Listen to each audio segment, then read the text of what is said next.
shame-free life. Hey, shalom and blessings, family. Hope you're doing well. This is Ronald Zion. Listen, if you haven't yet subscribed to the Shame-Free Life channel and community platform, click that subscribe button below. Right beside it, smash that bell. You get the instant notifications whenever I do go live or upload a video or premiere a video. But most importantly, if any of the video contents, if it has been a blessing to you in any way, if it has challenged you in any way, if you can identify in any way, like the video, share the video with someone else. Let's get right into it. I had a very amazing conversation with a fellow soldier just leaving out of the gym, and I have so much to say, and I'm going to condense it because I don't have a lot of time. Just imagine with me that you're at a marathon, and the runners equal 1,000 runners that are in that marathon. And everybody's trying to reach that prize of $1 million. Everyone there, they're there for various reasons, but only one person is going to get the prize. Just stay with me. The marathon is designed to, it's laid out to run through the entire town or cities before you reach the finish line. There's declines, inclines, curves, you name it. Even running through a park, running through a wilderness. It's part cross country. So you have to be built for this. You have to be trained for this in order to win the prize of $1 million. Now we're down to the winner, and the crowd is going wild.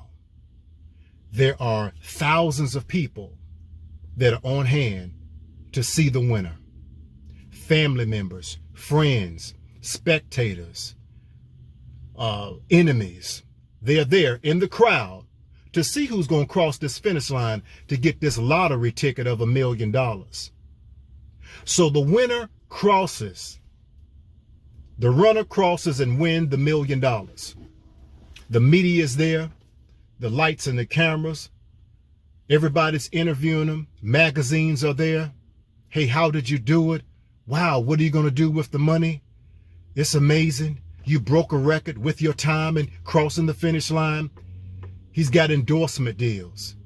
The red carpet is rolled out for this man or woman who just crossed the finish line as a runner and won the prize of $1 million. They put a medal around his neck. He's handed or she's handed a trophy. Roses, a dozen roses is given. Photo ops, you name it. Everyone's there. And then the second runner, and then the third runner. And so now the crowd begins to kind of just thin out. And there's one runner left. There's 1,000 runners. We already know who won the prize of $1 million. And we know who the second runner was that crossed and the third runner. But after we get up to about 100, 200, 550, 875, hey, the crowd is gone. But we have 999 runners that have crossed, and no one is in the crowd except for a small family that's there to see the one runner cross the finish line. Just stay with me, family. It's going to be worth it. There's no media. There's no lights, no cameras. There's no more trophies to be given out. There's no more medals to be hung around your neck or plaques given. You don't get a dozen of roses, and you definitely don't get the prize of $1 million. The runner fell down many times, skint up his or her knee, lacerations, cuts, fatigue, hit the runners always talk about hitting this wall where you just can't get up, dehydrated, but getting back up, broken, but still getting back up, crawling, but still getting back up to his or her feet. And the family is there.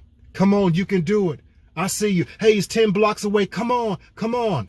You can do it. You can do it. Don't stop. We're here. You can do it. But the runner falls again. I just can't do it. But get back up. And then that one runner reaches the finish line and then crosses the finish line. My question to you, family, as I ask myself, are you running this race? Will you be first or last? You know, from the outside looking in, especially in society, we believe that the first person that crossed the finish line is the winner. And that is true. But is it really? Because I submit to you, family, that the last person who crossed the finish line is the winner in the Most High's eyes. You see, it's the foolish thing that the Most High does to confound the wise. It's the weak things to confound the mighty. The rejected and despised things of the world is what the Most High have chosen. And we oftentimes, we celebrate those who appear to be winners because they cross the finish line, because they have achieved certain feats in life, because they have acquired such status of success, because they have certain things that we desire to have and to go places that we have never been. And from the outside looking in, they are successful. They are amazing. I want to be like them. They are the winners in life. But are they the winners in life in the Most High God's eyes? I beg to differ. You see, the kingdom of the Most High runs in reverse. If you want to be first, you got to be last. And the last shall be first. If you want to be the greatest of all, you must become the least. And he who was the Messiah himself, Yeshua HaMashiach, he became a servant even though that he was king. So what am I saying? That the last runner in this analogy that I'm giving you, the last runner who crossed the finish line was surrounded by a great cloud of witnesses. Not just the witnesses that were there to see him literally in the stand, but the witnesses of his or her ancestors that have prayed for him. Who's been praying for you? Who's been praying for you out of all of the times that life and the dark forces in life or the systems in life sent you a raw deal, sent you brokenness, trauma, rejection, dejection, abandonment, to injure you while you're running your race, your own designed race within a race in life that you would not complete. But those who believe in you, those who have prayed for you, have even gone on to transition to be with the Most High, that have prayed for you. Their prayers have been stored up and to be prophetically released that you will not lose in the race by giving up. You see, the real loser in the race is the one who gives up. In all intents and purposes, there may have been things that have happened in your life that were so traumatizing that you should have given up, but you didn't give up. Cross the finish line. Because he or she who crosses the finish line is the real winner. It's not the one who reaches there first. It's not the one who breaks the marathon records in timing to reach the finish line first, to get the prize, the $1 million. But it's the one who didn't throw in the towel, who didn't give up, who should have given up. Everyone else counted you out. Everyone else packed up the bags and say, oh man, later for him or her. Man, listen, this This is the third divorce, the fourth divorce, a foreclosure, a repossession, been in prison. Contemplated suicide. That's the person who was on drugs, that was strung out, that junkie, that person least likely to make it. Nah, man, we packing up. Man, let's go to eat. This person's still running the race. They're not going to cross.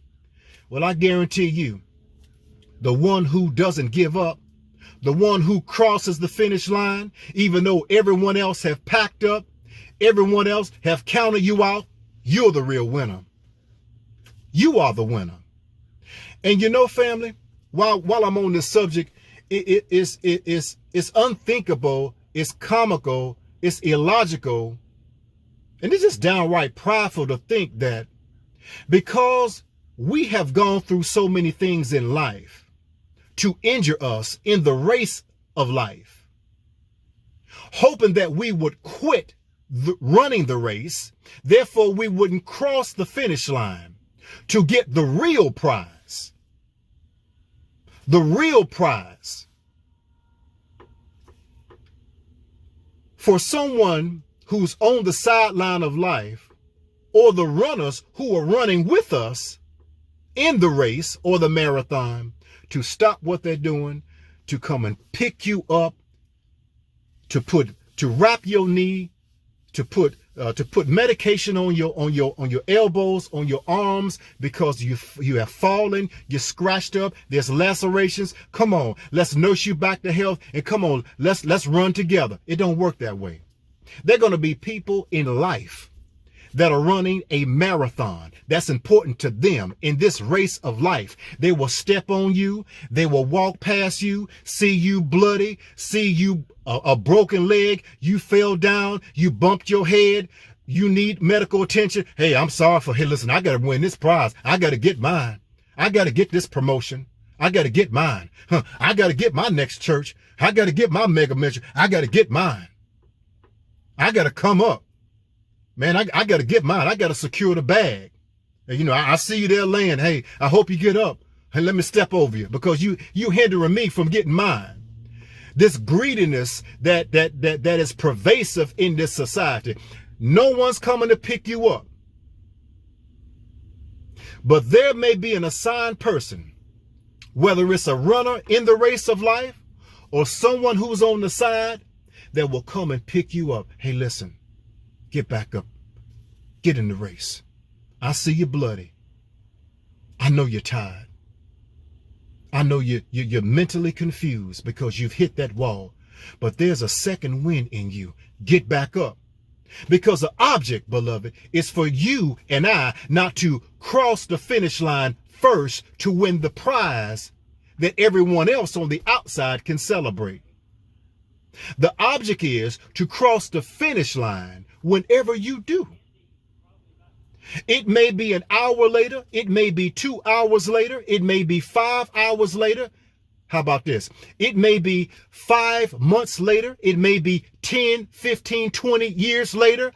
Whatever happened, whatever injured you, whoever did it, however it happened, all of that was designed to get you to stop running the race, to cross the finish line. Family, your prize is not the prize that everyone else is after. They're after the prize, the $1 million of notoriety. They're after the prize of public acceptance. They're after the prize of a public persona for everyone to celebrate them, that they can become a god in their own mind. But they are the losers. You see, oftentimes those who try to win the race and they actually win and we celebrate them of accomplishing such a great thing, they really are losers on the inside. But the person who is last to cross the finish line when everyone else have counted them out and no one is there to celebrate them, they are the true winners, and they get the true and most tangible prize. The prize spiritually, mentally, emotionally. That person is a winner in here and in here. And if you were to interview that person, not the person who won the grand prize of $1 million, not the person who broke the marathon records and got all of the endorsement deals. No, you interview the person who crossed last. Why did you continue when no one else is out here to see you continue, to celebrate you? You don't have any endorsement deals. You don't get a prize, a trophy, nothing. Why did you continue? If you would have quit the race, your own personal race in life, no one would have cared, because no one would have been there to see it, or they would have expected you to. That person would probably say, you know what? I didn't quit because I didn't have anything to prove to them. I had more to prove to myself and the one who made me. There were things that happened to me in my life that I should have quit a long time ago. But it was those things that motivated me for race day. And whether I am the 10th person to cross the finish line, or in my case, the last person to cross the finish line, I crossed it. So what I've won is greater than what anyone could ever give me. I hope this is a blessing to your family. It's blessing me. Like this. Meditate on this. Share this. The first shall be last, but those who are last and counted out, the underdog, shall be first. Until next time, shame-free life. Peace and blessings. Your life begins when you say so.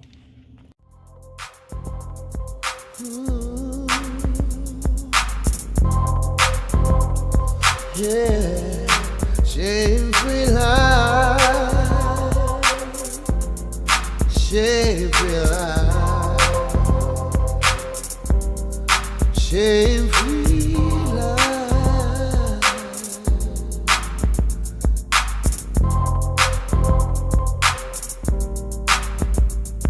yeah.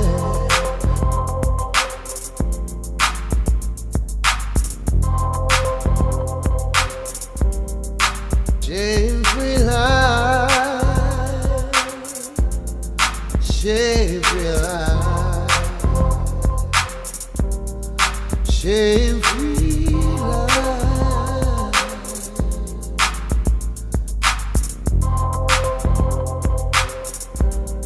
shame-free life.